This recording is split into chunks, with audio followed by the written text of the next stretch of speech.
Okay. Thank you. Thanks, Vanessa. Okay. So, are we ready to talk about NHI? James is going to pop in at some point in the middle and we'll introduce him when he starts, and he's going to do part of the session before lunch. Before we carry on with more information, any questions from what we talked about before tea? 3 questions. Just hold it. You can hold it. Okay.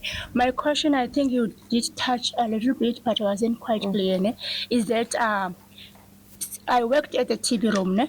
So between private and public, most people who can afford to go to the private, they will go to private and be diagnosed with TB. And then what happens now? There will be is it because there's no medication on private to treat them? Why are they being referred back to public for TB treatment? Because we have lots of people coming to be treated for the TB, and when they come, you'll find out that there is an issue of a person being denial that is called TB. Again, you must educate about adherence, but they're coming from that upper like level as their mentality, because private is better than public. And then also you find out they also now kind of compare now the public according to private, but the fact that there is no medication, or why is it? So I'm not completely sure in this specific situation, but there's definitely TB treatment available in private. I mean, James can pop in and say, all TB is a notifiable disease. So if TB is diagnosed, public or private, it needs to be notified to the government. And then it's possible that the TB programs are more well run and established in the public sector than in the private. And it's possible that's why, or perhaps their medical scheme doesn't cover the ongoing treatment. That might be why. But it's interesting, sometimes, people walk into a public facility and they think, oh, it doesn't look as good here as where I was in private, but actually you're doing the counseling and the adherence management, which wasn't necessarily done. It's a more integrated care sometimes in public, less fragmented when it works well. So I think that might be. I don't know, James, if you have anything to add. Okay, I'm James van Duren, also working with PHM. So I'll be talking a bit later, but just to say hello before I talk on the TB issue. Yeah, I think that with TB specifically, a lot of private sector hospitals don't feel equipped to manage TB, just because public sector has been managing huge numbers of TB and HIV/AIDS patients, and so we would often get referrals from private sector hospitals to come to the public sector for TB treatment. They do have access to TB drugs. Actually, they have access to some very good TB drugs in the private sector that sometimes we don't have access to in public sector. Right? One example is rifampicin that we use for common TB. They have an IV version of rifampicin, and you can put in a drip, which we don't have access to in the public sector. But because of the cost is so much, and TB treatment is long term, 6 months up to a year plus, that a lot of private medical schemes don't cover that as a benefit. They're better for shorter periods of quick stays in the hospital and things like that. Yeah.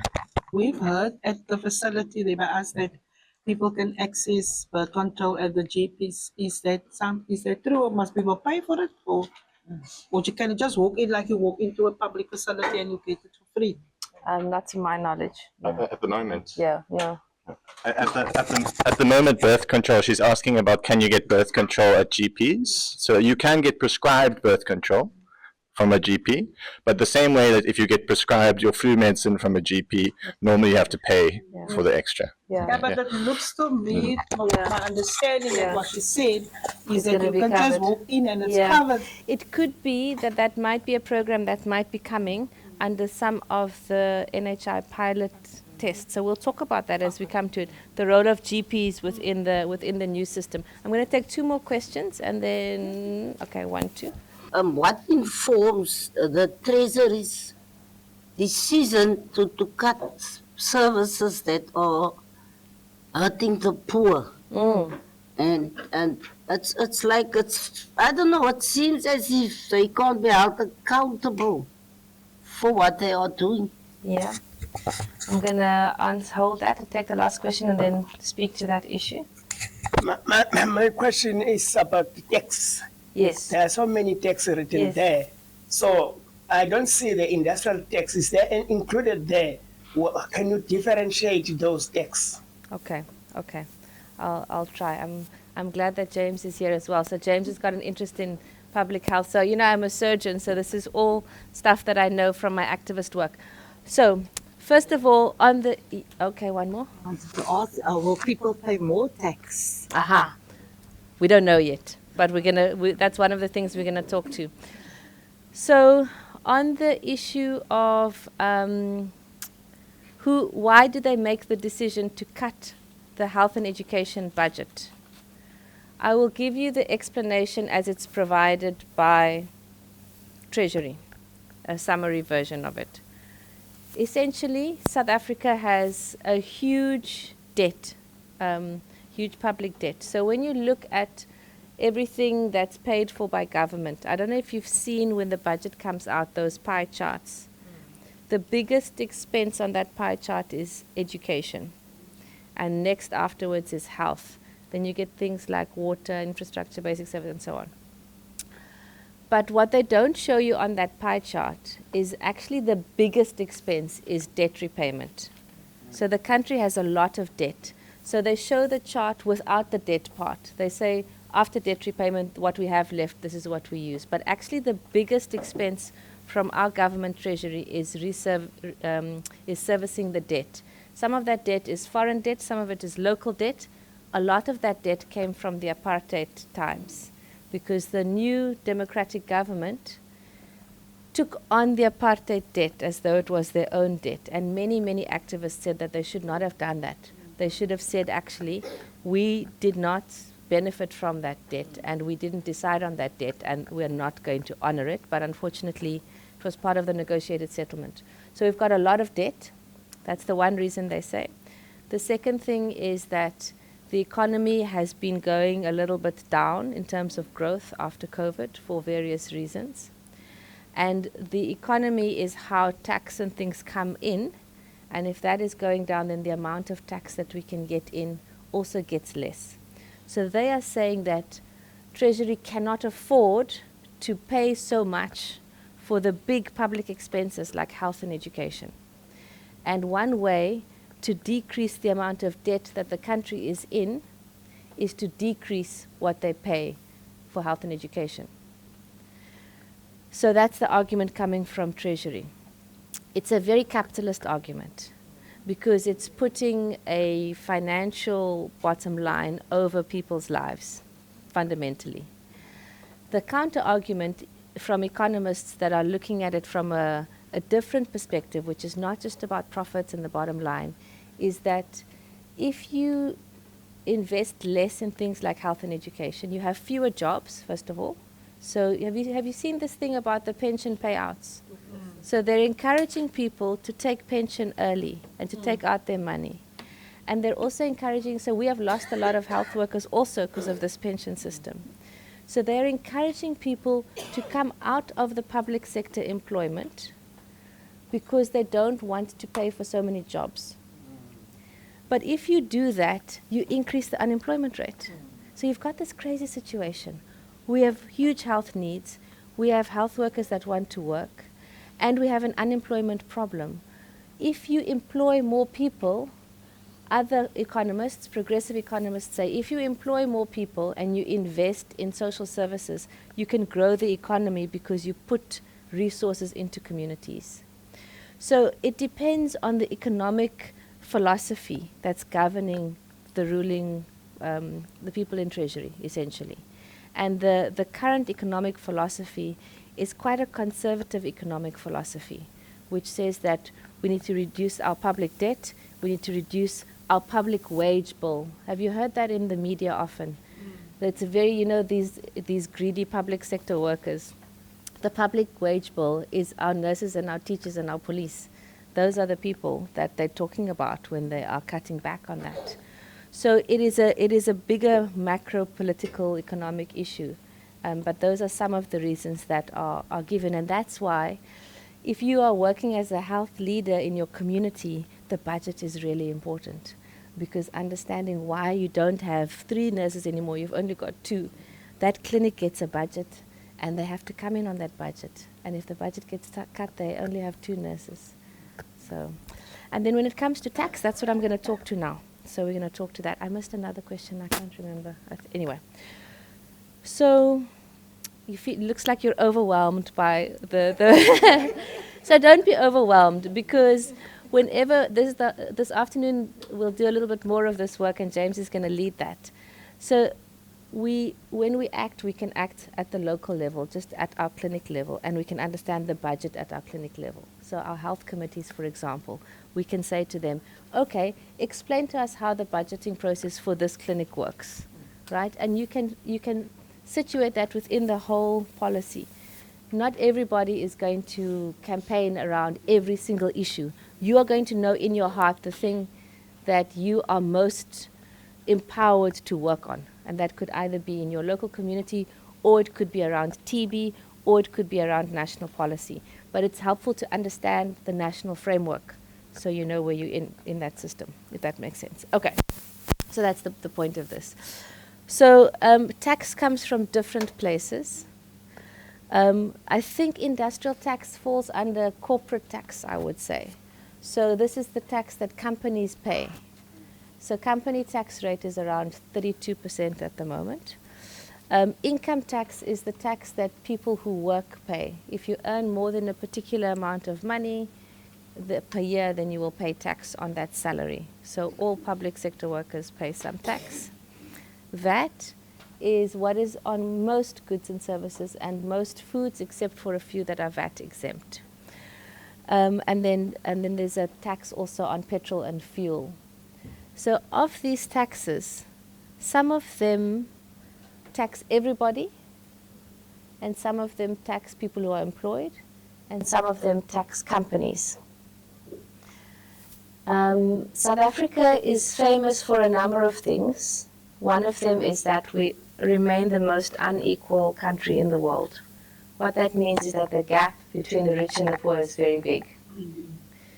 If you want to narrow that gap, so it's not so big. In other words, if you want a more equal country, you need to look at how you do your tax.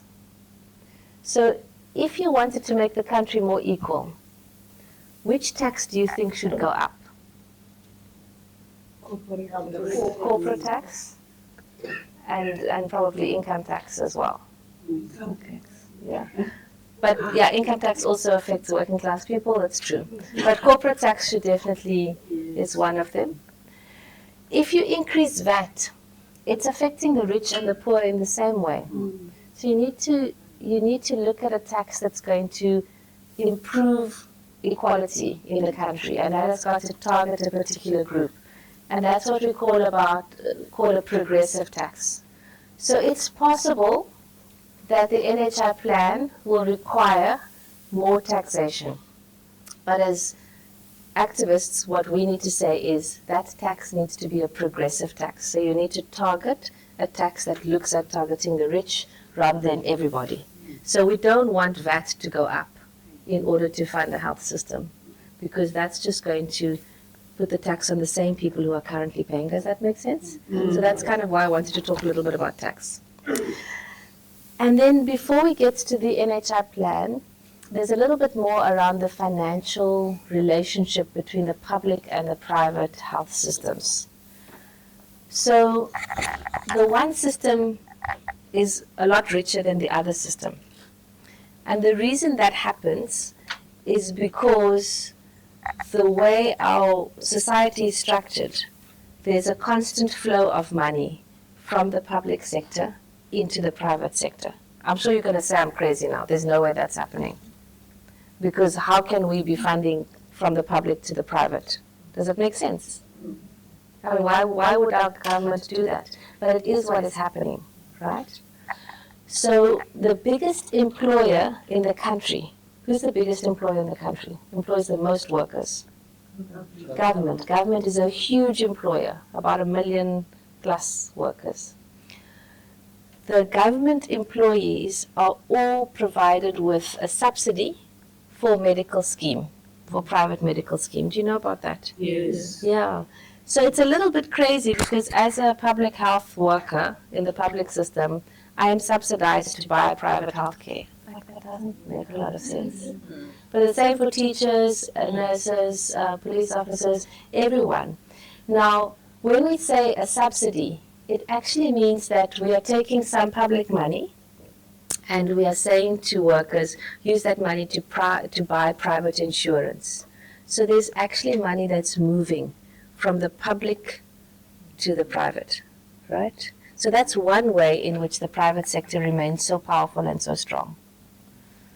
The second way is that all of the teaching and training of all health workers happens in the public sector, and it's very expensive. It's expensive to train doctors, nurses, physios, occupational therapists, everyone. So they're all trained in the public sector, but they work in both public and private. So the private sector doesn't contribute to the training of healthcare workers at all. And the third way, is everyone okay with me? This is a bit, yeah? So the third way, because this is a part of our demands that we need to come up with. The third way that the private sector is made strong in South Africa is when people with medical aid buy their medical aid, that is a tax subsidy for them. They are not taxed on that money, which means they pay less tax because of their medical aid.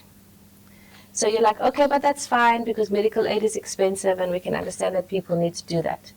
But the problem is that that tax money would have been in the treasury pot, in the treasury budget, and now we don't have it. And that's about almost 1/5 of what the health budget is at the moment. It's a lot of money. And that's called the tax subsidy on medical schemes. Now, if we want to change the power between private and public, which we want to, we need to look at those three things, okay, in order to change where the money is at. Any questions on that before we talk about what the NHI plan has got in it? So, in South Africa, before 1994, we did have a private sector, but it was not as big and powerful as it is now. There are government policies in place that have allowed the private sector to grow much, much, much bigger than it is in many other countries in the world. And when we talk about changing the health system, we need to change those policies. Because the people and the workers and the health workers will just move where the system makes it possible for them to work. Someone is creating the system, and it's the system that needs to change. Okay, so those things will need to go. All right, let's talk about NHI. Can I get 5 hands? What we know about NHI? Like even what it stands for is fine. 3 hands. National health insurance. Okay, good. Yeah. Next fact. I was going to say what you're saying, but again, it's like a system that is trying to be implemented in government to better the system a little bit. Okay, so it's about changing the health system. I was going to say that NHI is a way of providing good health for all by sharing the money available for healthcare among all of our people. Okay, so that's the aspiration of NHI to change in that way. 2 more. NHI he bring equal to all of us. Okay. The money will go into one pool and one person. I'd say there's a director will make decisions on behalf of all of us. I'm not Okay. sure. I think So so. it's pooling of money. Okay. So you're all right, but also not. So you're all right that NHI is National Health Insurance. It's a plan to reform the health system to fix some of this crazy stuff that we've talked about this morning. A public health system that's got a good care pathway, it's got good systems, but is completely under-resourced and doesn't have enough people in it.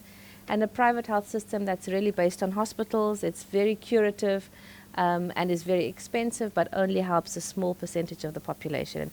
How do we handle this situation going forward? So NHI is the government plan for trying to address this inequality, and many of the things that you've said are in the preamble of the NHI, to equalize healthcare and services, to pool resources, to improve equality. Those things are written into the document. I'm going to now tell you an outline of what the actual plan will look like, and then afterwards we can say what are some of the pros and cons or criticisms that have come up around NHI, and then what we should be doing maybe as communities. Okay, so you are correct. So the NHI is going to be a fund which has got money in it, right? So there's going to be money here. It's going to be all in one place, and it's going to be run by a board of people. I think it's 12 people still, and those 12 people are going to be appointed by the Minister of Health.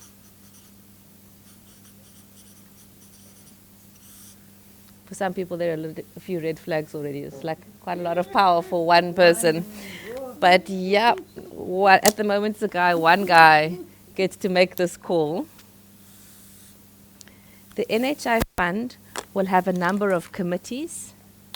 They're going to have committees to determine the package of care, so what will get treated under NHI.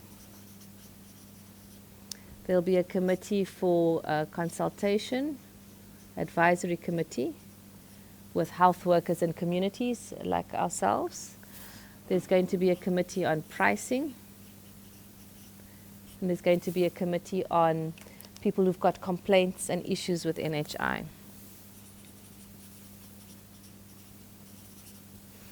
Those committees are going to govern the NHI fund, and they are appointed by the Minister of Health also. So I hope we have a good minister. Okay, so where does the money come from for the NHI fund? What do people think? Where does this money come from?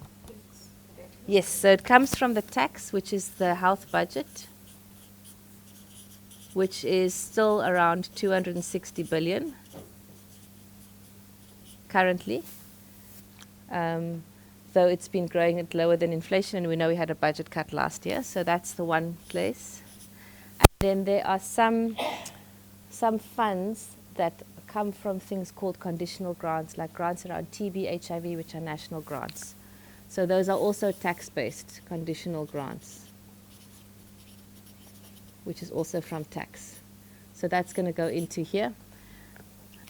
Essentially, the money in the NHI fund is going to be the health budget, the current health budget. What do people think about that?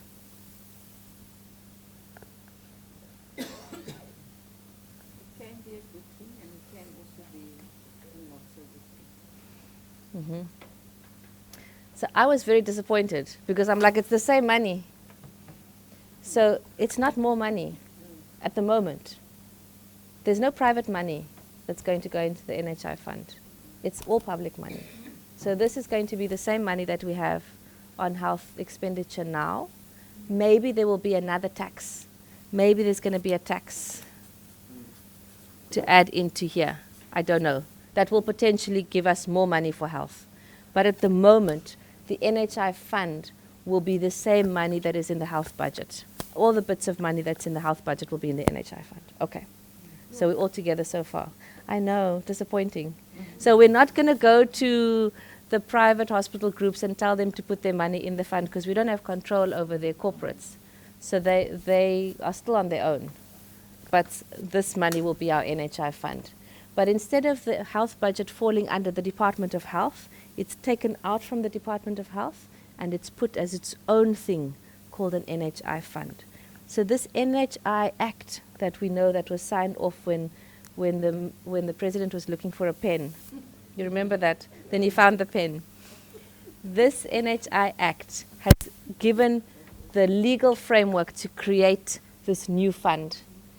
It's not actually got money in it yet, but the legal framework has been created to make this fund. So they're going to separate the money from the health service in a way, right? So this is going to be the NHI fund. Now here's the change.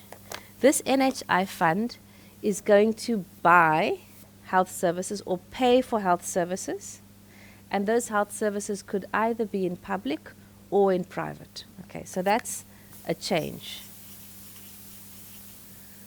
So in public, it's going to be the 4,200 facilities, it's going to be the 250 district hospitals, and the tertiary, and everything we spoke about earlier.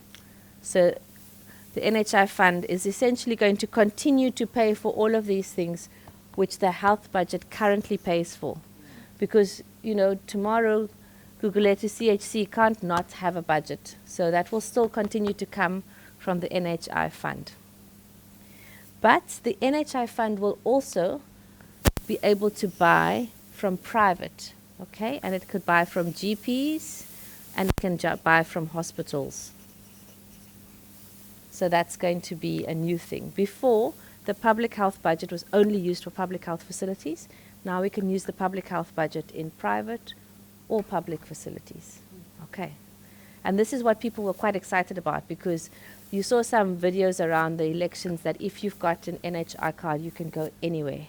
You can just get in a car and go to any facility. It's not quite like that, but that is the perception, and it's because of this is the framework that you can use the fund either in public or private. Okay. So how is it going to work? Once it's established, everybody that is covered by NHI will get an NHI card. They will be put onto an information system. James, just jump in anywhere where I get it wrong or something that you want to add. They will get there's going to be a way of putting everybody onto an information database. And this is a good thing, because sometimes you go to one clinic, they can't find your folder, then you go to another one and you had this treatment, then they repeat the thing. So it's a good thing. Everyone will be on one information system. But now everybody is not everybody that's within the borders of the country. So the NHI card will, at the moment, the NHI fund will cover fully South African citizens and people with permanent residency, and those who are sort of according to the legal status in the country. So people who are in South Africa but don't have those papers will not be covered by the full package of NHI. So there is a human rights issue that's come up already around coverage of NHI. Okay, so people who are refugee status, students, we have a lot of people in South Africa who do not have paperwork showing that they are South African citizens or permanent residences, but they are within the borders of our country. They will not necessarily be cared for by NHI. James? I'll just speak loudly. Yeah, so one of the things in the NHI that it does say is that, for example, like refugees and asylum seekers will be able to get care for emergency conditions and mother and child conditions. That's what they say. And then the third thing they say is illnesses of public health concern. Okay. So that would mean if there was a person without documents in the country and they pitched up at an emergency room and they had a broken leg or something, the doctor has to treat them. It's the doctor's job to treat them. You can't be xenophobic at that point. You know? And the NHI has to pay for it. But the NHI says nothing about chronic care for those patients. So we can argue, and it's a bit of a contentious issue at the moment. The minister, well, the head of Limpopo is currently being taken to court by the HPCSA for saying something about the Zimbabweans accessing care and things like that. It's something that she said. But this for us to understand why it is important that people who don't have documents should get healthcare. And let's help you to understand that so you can explain it to people in your communities as well. People often think that, oh, they're not paying taxes, they don't contribute to our country, so they shouldn't get healthcare. That's what people tell us sometimes about undocumented people and migrants. But what do you imagine if an undocumented person or a migrant gets TB and can't get TB treatment in South Africa under the NHI? So then that person just has TB in the community. That's what happens. The person just has TB in the community. And then they will spread TB around. So health is the one thing where it doesn't make sense to exclude people. You're all in this together with healthcare because some things are infectious, you understand? And that's what they call issues of public health concern. So those things are meant to be covered by the NHI. They're meant to be covered because they can spread. But we don't know what those conditions are, you know. Is pneumonia going to be covered? Is a rash that can spread going to be covered? Like, it might not be important enough, but it's still going to affect the community. And then another thing that also people don't realize is how wasteful, how much money you waste if you don't give people chronic medicines, if you only give them emergency care. Okay. So if somebody has diabetes, I don't know if anyone has experienced diabetes, Swiki, right? They often have to go and get insulin. Okay, they have to get tablets, insulin, and if they don't take their tablets or the insulin, they can go into a coma. Okay? They can be unconscious, and at that point, under the NHI now, they can go and get emergency care because it's an emergency. So they will go, the NHI will pay for it, but the NHI says nothing about giving them their insulin to take home. So then they go home without the insulin, and the next week they come to the emergency room again. And you see how much extra money is wasted by not giving people their tablets and their care, by not giving them their primary health care. It ends up costing way more than if you just gave them the money, the care in the first place. So it's actually, to not provide primary health care and to not provide basic chronic care and health promotion and things, is actually wasting money. You understand? Yeah. No, thanks, James. And that's one of the first things that has been flagged around the NHI proposal. So what about this? So you have South Africans that are not documented. So how are people going to register if people don't have birth certificates? Yep, IDs? How? and that's also come up. So we have people who are born in South Africa to South African parents who don't have an ID. And people struggle with Home Affairs and with their IDs.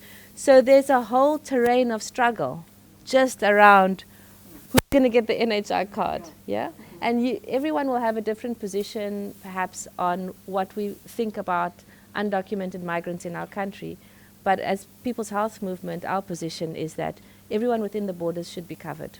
From a humanitarian perspective, and also the practical things that James has said, it doesn't make sense not to cover people for everything. So you don't cover pregnancy, you can't go for your MOU visit, but when you're having the baby, that's going to be covered, and then it's a complicated pregnancy. So that's one terrain of struggle. Okay, but I'm going to give you the story now how it could work. So let's say that happens, everyone gets their card. So now you've got an NHI card. The NHI card is then the way that you access the health system, be that public or private.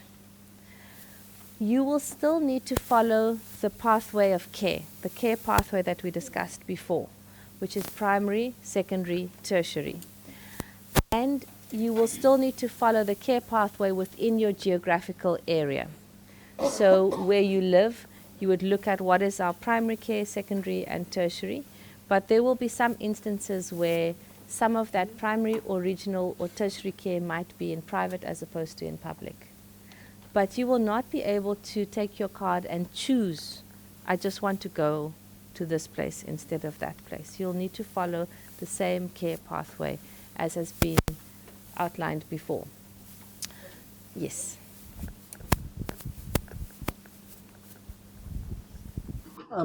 Does this go for the people that has been using the public system and for the people that has been using the private system? No. Does everybody have to go through that process? Nope. So this is only for people who are currently using the public system. So there will still be a separate private system that is running with private insurance for the meantime. There will be, I'll tell you about the change that might come later. But until NHI is completely established, people with private insurance will still be able to, they will still buy private insurance and they will access the private healthcare system completely separately and as they would like to with their private health insurance. So that will not change until a particular point when the medical schemes change. So I want us to imagine now, yes. But then, what do you think if, because if you're using the private insurance and then you run out of funds, they usually have to attend the public. So are they going to also have those NHI cards as well? So yes, I mean everyone can register for NHI even if you've got private insurance. So you could have NHI and you can have top-up private insurance. That So is meaning going they to be would allowed. benefit And pay both, yes. oh, that's daily programs. Yeah. Yeah. So you see the complexities of this. One of the things I wanted to do as an experiment is to see, for you to imagine in your local communities, if you were to be able to include private providers in the care pathway, how would it look different? Right? So can someone give me an example, let's say of a rural area in the Northern Cape? If we were to say that with an NHI card, you can go through the care pathway and you can use private and public providers, how would it look different in your community? Do you have GPs in your community? Do you have GPs in your community? There may be some GPs there may be some GPs that people would consult besides the primary clinic. Any private hospitals? Any private hospitals? Only one. Jen Kaiser. Where is that? Private hospital. Where is that? That's what. Okay. And how close is that to your health forum is working? Your health forum is working. 1 to 2 kilos. Okay, so it's quite close. Yeah. Okay, so it's potentially there would be a referral place that you could go to. That you could go to. Anybody else? Anybody else? So we checked earlier that most people had access to GPs in their communities. I want to just know about this NHI. We saw most in the news is a national government is bringing this. And according to your side and your knowledge, will be changed maybe after 5 years only. Will stay. How long? Yes. How long will it take before it comes? Because most is NGU. You bring this NHI. Now my question is this: can be changed maybe when is another government or what else? Oh, okay. Or will stay? I don't know. You mean will it be challenged and changed by a new government? Yes, yes. Maybe let me hold that question to about where's NHI going, and we just try and understand how would NHI work, because Does each and everyone will benefit in this national health insurance? So I don't know. So I'll be honest with you, I don't know. So what's confusing is that we thought, okay, it's just going to open up the private sector to public sector patients. But the first problem is it's the same amount of money. That's the first problem. The second problem is that you access the system according to where you live and according to a care pathway. And we know that the private facilities are mainly in urban centers. So it might improve access for some people in some areas, but it might not help some people in other areas. If you were staying in a small rural area in the Eastern Cape, there's no private hospital close by, it may not be any different for you if there's an NHI. I think this NHI thing for me is something like trying to. I thought it's something trying to close a gap to the working class and the middle class. But now, when I hear you explaining it this way, some sort of a plan to try to enrich like public health, because the funds. Remember the money that is going to fund the NHI. The money that is going, it's a budget of Department of Health. But they are changing now. They are taking private sector and they're putting it inside now so that they can give them money, your GPs, your private hospitals. So I think the poor of the poorest, they are going to suffer with this. Okay, that's an interesting point. And the reason I'm presenting it like this is there are many things we don't know, but there are worries that we have. So I think what you are saying is there a possibility of corruption here? Because, I mean, aside from just straight stealing the money, which can happen, but if you have, let's say, 1,000 Rand for your groceries, and you are only allowed usually to buy, what is a kind of, what grocery store shall we use that's not very expensive? Boxer or ShopRite. Okay, let's use Boxer, ShopRite. Normally you are only allowed to buy at Boxer or ShopRite, and other people are allowed to buy at, what shall we use? Pick n Pay or Woolworths. You are not allowed to go to Pick n Pay and Woolworths because you don't have the special card to access that one. So now we say, as a health system, you have the same R1,000, but you can buy both at Boxer. You can also buy at Woolworths if you want to. I mean, that sounds great because Woolworths has got like other stuff. But if it's the same R1,000, how far is that money going to stretch? So, and that's not just an issue that is a government issue. That is also us, as communities, is an issue for us because we can't have our health budget run out. What if our health budget runs out and we can't then afford to pay the budgets of all our small community health clinics? So this thing cannot work with the same health budget. There's got to be a bigger change to make this particular thing work. Doctor? Okay, yeah, see, it's hot now. Let me just come here first. You, Yeah. you know, this, they cutting the medication from health. They said there is no budget. But still, they're taking the funds from health for NHI. I'm asking the same question. I don't understand it. And the challenge is also there in the health facilities, but they continue to introduce this NHI. It's more comment than a question. From the first time, I was interested. I was happy when they said talk about this NHI, but now I see that it doesn't make. It's going to cost our country.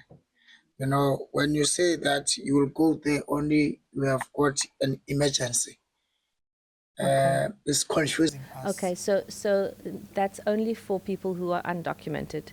So for NHI, for South African citizens and permanent residents, it's for everything. It's not only for emergencies. Okay. Yeah, so it's not only for emergencies, but you could get your chronic medication either at the GP or at the clinic. So that's what NHI is supposed to bring, those two things closer together. So the emergency is only for people who are undocumented in the country. So just to clarify that. So it's not as bad as that. As a president of South Africa is already signed his work now, I can go to the clinic or hospital to get my card. No, not yet. So we are not there yet. Maybe just if I can take one more question and then I'll answer that one. I was just thinking, is it not violation of human rights, like access to healthcare for all, if you are limited to access health where and not where? That's a very interesting question. You have those limits right now, actually. So right now, if you stay in Cape Town, in the area that drains towards the Tygerberg Hospital, you can't just walk into Groote Schuur. I mean, if you have an emergency, they will treat you, but you would need to go through the Groote Schuur referral system. So that is a way of organizing the health system so that it can be structured. The reason people don't like it is if the primary care doesn't work, or let's say the one hospital is working better than the other hospital. So the solution isn't to throw out the referral pathway. The solution is to make sure that those hospitals work better.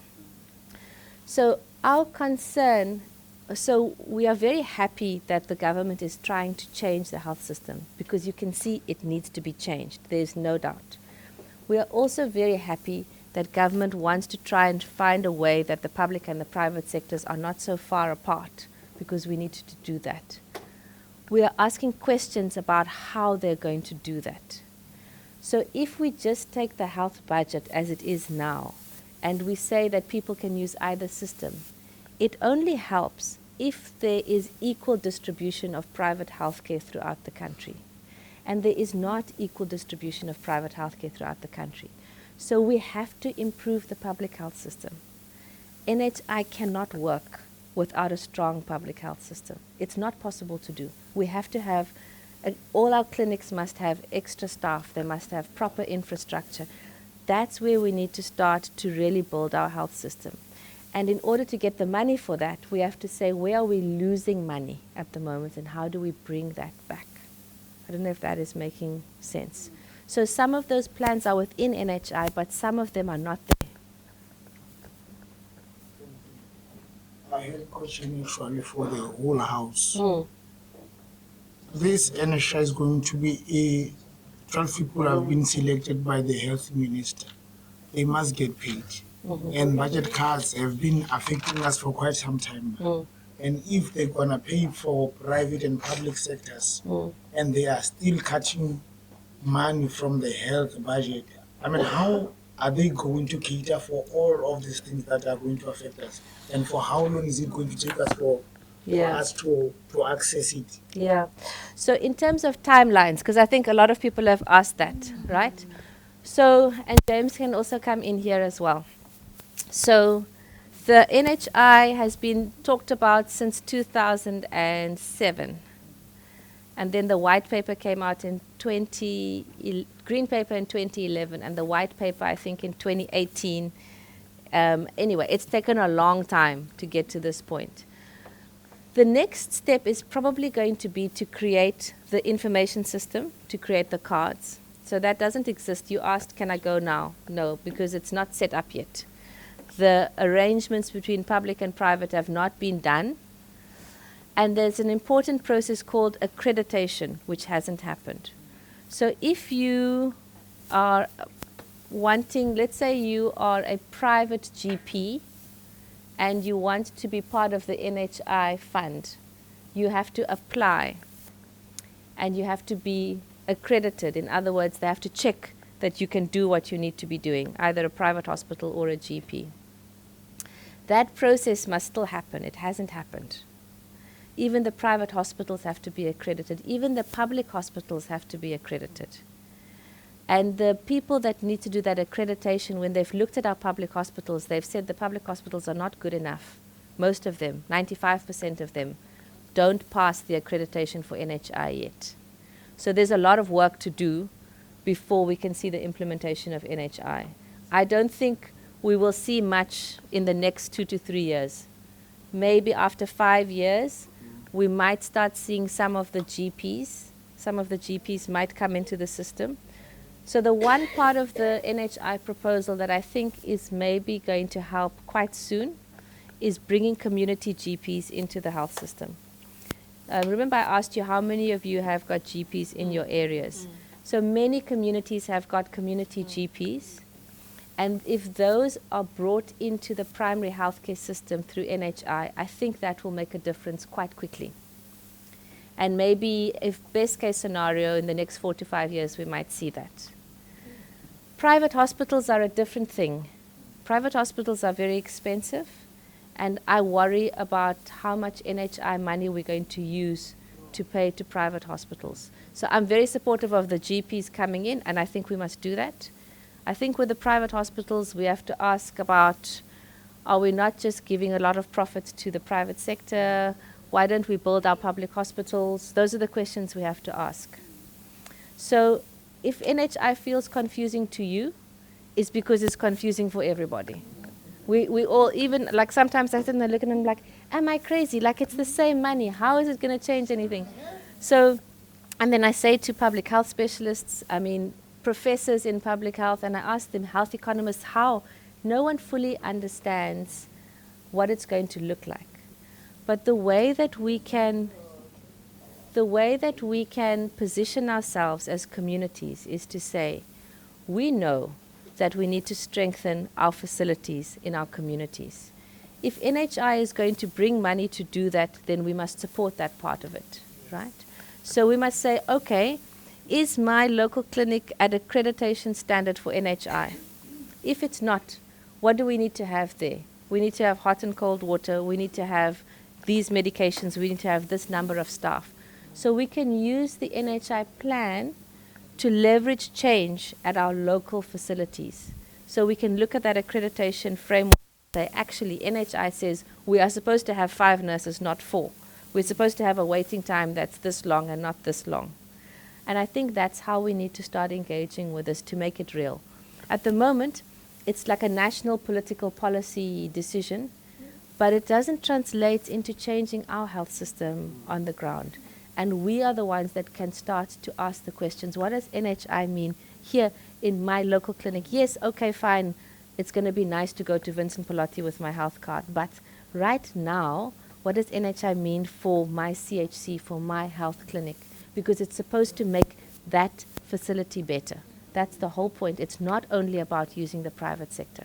That is one small part of it. The bigger part is how is it improving our public system. Okay. So that means we must lobby, must have strong lobby groups to change that. More community participation. Yeah. Yeah. So I think we must think about what are the slogans that we need to think around to make NHI real for our country and for it to make sure that we don't make big mistakes with NHI. So the biggest mistake with NHI would be to think, oh, the private sector is going to rescue us, it's the best, and we must put all our money there. And then hospitals like Grooteskier, Tygerberg, Robert Sobukwe, Nelson Mandela Academic are going to go down. They're going to go down because we will not have money to support our big tertiary hospitals. So we don't want that. What we want is to strengthen the public sector, maybe bring in the primary care providers through the GPs, and make sure that we don't spend all our money at Woolworths, right? Because we must make sure we've got the money to keep in the public sector. So we can think of some campaign slogans now that we can put to that. Annalie? Yeah, that's a very good question. So I just want to say a few positive things about NHI before I answer that one, because that's under one of the threats. Okay, so what are the opportunities presented by NHI?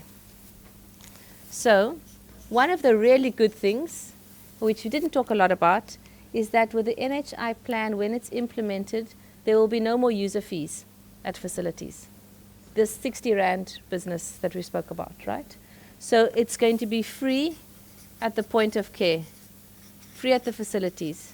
So I know we don't pay a lot in the public system, but it's frustrating, and there's the paperwork and there's the blacklisting.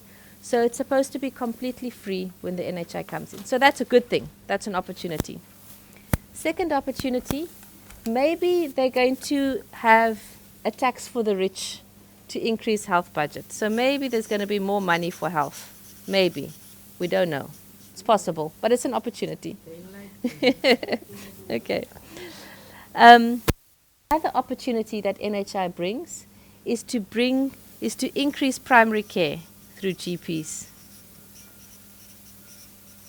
That can happen quite easily.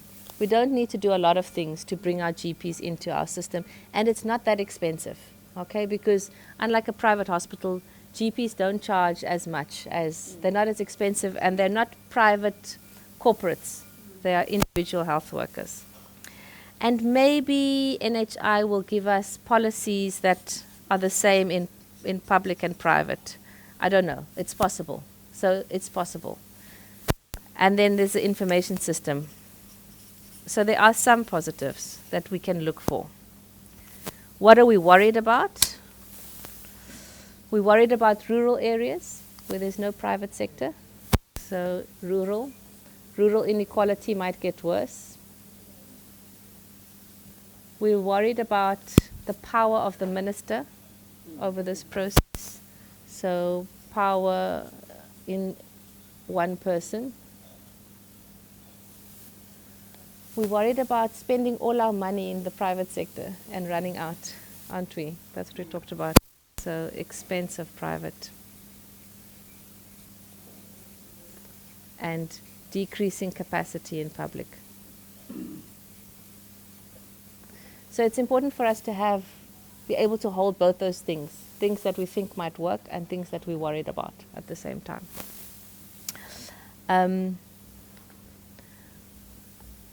We're leading nicely into the health market inquiry now, which I'm going to hand over to you. I just want to make a comment. I'm just wondering, why they closed the serious private hospital. It was not long ago. Whereas they know that there is this NHI coming. Yeah. Yeah, I think there's not always a full logic to everything that happens everywhere. So what are some of the things we can think about in the next 5 years as this NHI implementation starts? What are the things that we should be looking for as communities in terms of our campaigns? In PHM, we're calling this the People's NHI, because NHI could mean many things to many people, but the kind of NHI we want is for the people, and it's public, and it's equal across the board. No one is making profit out of it. So we're calling that the People's NHI. And some of the slogans that we've been thinking about are improve and build public facilities.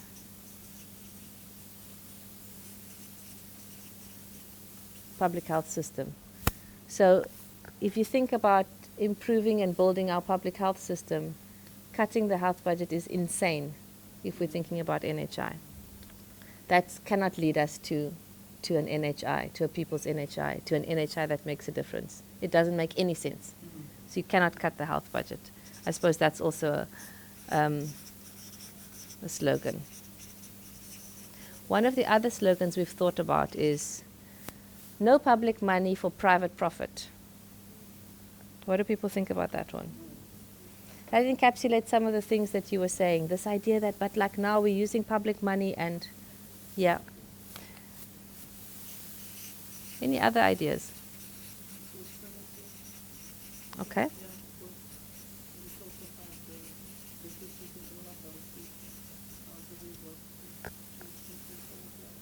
NHI for everyone.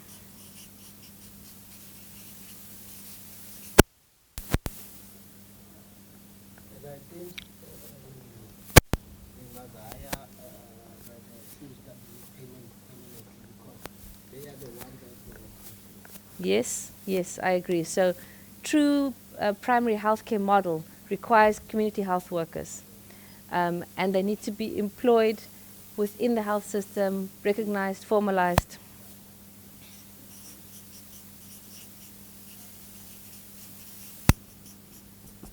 So you can see the opportunity of NHI also is that if we frame our demands within an NHI umbrella, you say, okay, NHI, but NHI needs community health workers. Okay, NHI needs a proper health budget. Okay, NHI, our facility can't cut staff, right? So we need to start to think about how we use the political moment for some of the things we need.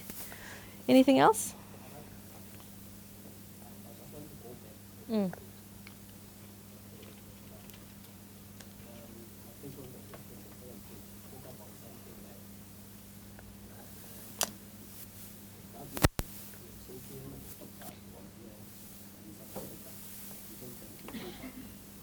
When they come back, they come with the qualification, but they are not working. They are the doctors who are not working. Some of them. In the public sector, we need those doctors. So I think one of the problems that we have is that the public sector, the private sector, they are taking doctors that they didn't train. They don't know how much government pays. I understand that they are promoting education, but there is a problem there because you should be able to pay for somebody that So an education tax for the private health sector. I like it. Education subsidy. Private. They shouldn't just poach people, they should. Okay, and then the last on this, I'm just going to answer Annaline's question, which leads quite nicely into what James is going to talk to. How's everybody feeling? We okay? We just stand and stretch? Okay, we'll stand and stretch maybe when I finish this. So, is there a regulation of the private sector built into NHI, and is the price going to be the same? So it's quite worrying that there is no commitment in the NHI document to the same price in public and private. So for example, if you have a hip replacement, everyone knows what a hip replacement is. I'm a surgeon, I'm always with the surgical examples. So if you have a hip replacement operation done in the public sector, it costs much, much, much less than if you had it done in the private sector. Not even just for the user paying, but even the hospital. We don't charge as much for the facility and the implants and everything. It's more cost effective in the public sector. The private sector is much more expensive. Under NHI, potentially you could have this operation done in public or private. What Annalene is asking is, does NHI say they will pay the same price, whether it's public or private? There's no statement on that. There's no commitment to that, which is worrying because there's a long history of our government paying very high prices to the private sector for all kinds of things, the PPE one you mentioned earlier and other things. So NHI is going to negotiate the price with the private sector. Whether they negotiate a good price or not is going to depend on the balance of power, the person negotiating, how strongly they're defending the public sector. So it's not written in, it's open. This is why I call NHI a blank check. I don't know which way it's taking us. So we don't know. The one thing that does affect the private sector is that it says that when NHI is fully implemented, but we don't know what fully implemented is, but when it's fully implemented, medical aids will no longer be able to cover procedures that are within NHI. So you will no longer be able to get private things done if it is covered within the NHI plan. And that's where a lot of the legal challenges are happening now by Solidarity Forum and parts of the DA challenging the NHI. It's on that. But we don't know when we're getting to that point and what it will look like when we get there. And medical aids are only part of the private health industry. They're not the whole thing. So ultimately it comes down to the balance of power and where our where we are going as a country. Are we going to defend and protect and build public services, or are we going to go a more private route? And the way NHI comes out could actually go either way, I think. It depends a lot on the work that we do. I don't know if that's an overinterpretation of it, but it's really what worries me. If the private is very, very strong and our government is not strong, it can easily become, they can just bankrupt the NHI fund. So we need a strong government and a strong civil society to make NHI actually work for people. Otherwise, it may not, unfortunately. Yes, I think this NHI really needs more money. But our government put problem behind problem because it's going to use the same budget that they have, of which that budget, it doesn't help us even now, but they add more problem. See, that's what confusing me. Yes. So maybe one other slogan we should put here, because you know where they could get money from quite quickly, is from the medical scheme subsidy. So remember when I said that if you have a medical aid and you pay tax, you pay less tax because of your medical aid. That's called a medical aid subsidy. And we lose about 25 billion rand to that every year. So that's a place we could bring money into the health system. But that affects the private sector and they don't want it. So Treasury has not done it. They were supposed to do it 5 years ago. They still haven't done it. I think I do have another concern there. Even though we are talking about that, the health system, the public health system is going to go down and this one is going to go up. But the problem is that now, when you are paying for your insurance, you have an card insurance, né? Then you are going to the private hospital and you'll find us full like this ones. And you'll have to queue with us because we'll run for that one, for the services of the private. And we'll leave the clinics that are in the rural areas because they are too far. So there's also going to be a problem there in the private hospital because we are going to flood there. It could make that problem. It could also be that that private hospital just says, I don't have a contract with government to provide the service and I'm not going to provide the service. Because they can say that. They can say, we've contracted to provide CT scans, but we're not providing primary care. But an interesting way to make visible this issue is to say, okay, so if we have NHI, let's take a bus and go to a private hospital and ask for care. So that's some of the campaigns. I don't know where Tinashe is. Some of the ideas that have come up around how to make it. Will you be, because you are paying for the services, you have a medical aid card, will it be convenient for you to wait for us, all of us? You arrive late, just like what is happening in the public hospitals. Yeah, yeah. Then we are like this, and you arrive late. Yeah. So we are queuing. Like everybody else. Yeah, like everybody else. While you know that you are paying. Yeah. We are not paying. And you are paying on the other side. So I don't know how that will work out. It will be time consuming. Yeah. Yeah. And I think that's where some of the worries around NHI come from. But I don't think the private hospitals will open themselves up enough for that to become real, unfortunately. I want to move to... I'm a bit worried about this thing of accreditation. Yes. Maybe there are some of the hospitals that are not going to be accredited. Yeah. No. Yeah. We already have got this problem because there were some of the universities that we have in this Department of Health. They demote them. Yes. You know, the training programs. I think yes, it's prayer one of them. Problem now in the training programs. Yeah. Just like this thing. I think it's going to affect us in a negative way. So accreditation, does everybody know what we're talking about, accreditation?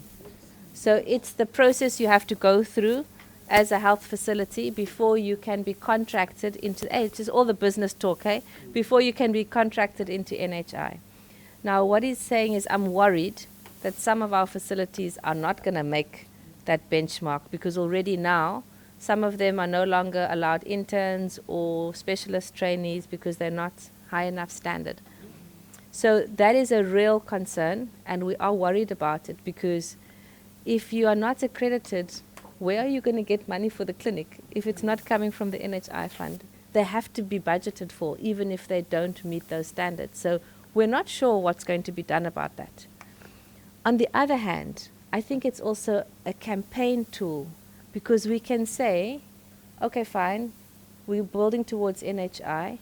What is required in our facility to make it accreditable? And then we improve that facility until it can be accredited. So we say, for us, NHI means upgrade and accredit all public facilities. And that's another slogan that we can also use. I'm going to write that one down. Okay, upgrade and accredit public. Good. So in the next 45 minutes before lunch, I just want to, sorry, we can't go there. NHI, but yesterday we learned that the NHI is not talking much about public participation. Yeah. And how will it be people's NHI? Exactly. And this is what we mean by people's NHI. One of the things we have in our people's NHI document is community participation, more democratic practices within health. What's in the package of care that's coming from NHI? Who's going to decide that? That's all about community participation. And that's why as PHM, we don't want to say we are against NHI, it's a bad plan. But we want to say what's there is not enough. And there are some major problems with it. So we want an NHI that speaks to a people's NHI. So thank you for adding that in. So just to frame the rest of the day, James is going to take over from me now until lunch. He's going to someone is going to do something, pot stirring or coconut spelling with the body. I don't know. There's going to be an icebreaker. And then James is going to carry on until lunch. And what he's going to talk to us about is the health market inquiry into the private sector. So it's about how you regulate the private health sector and what was decided. So I'll leave him to explain a little bit more about that. And then this afternoon, We're going to work through some examples of advocacy campaigns. What can we be doing at local, regional, national level around the health system and around NHI? So, who's doing an icebreaker? Thank you.